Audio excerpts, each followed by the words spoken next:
Was out.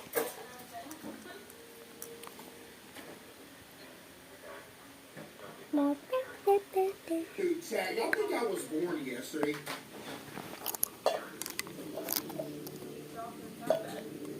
Get you a diabetes, Chad. Hi guys.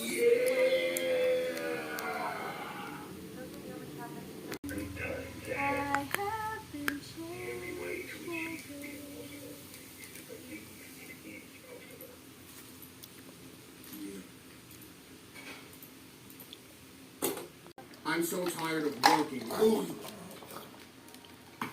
Very long. But I need super double dips. Sa gabing yon ng July 2, 1993, excited ang lahat ng mga taga-Bukawi, Bulacan. Nasa labas ng kalye mga bata, mga matatanda, mga magbabarkada at syempre, meron din mga magkasita. At kahit brown out ng gabing yon, Love me once a night, love me twice. Love me once a night, that's a meron nice ng love. flashlight, Himayan mo kasi ito, at yahan. mga generators. Ba't di ka magagamay? May kasiyahan kasi. Yes, eh. Taon-taon, sinasagawa ang fluvial procession sa Wawa River para ipakita yung kanilang devotion sa mahal na poon ng krus ng Wawa.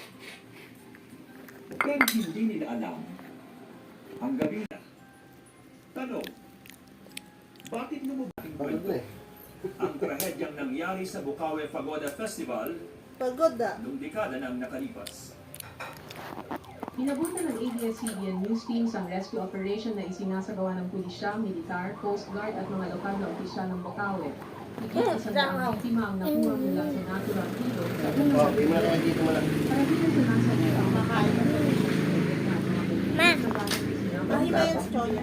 at walang pasok na bukasan. Saan ang plato mo? Bagamat parang sitiyas ang nakabulol sa bawat barangay ng Bukawi. Plato, plato.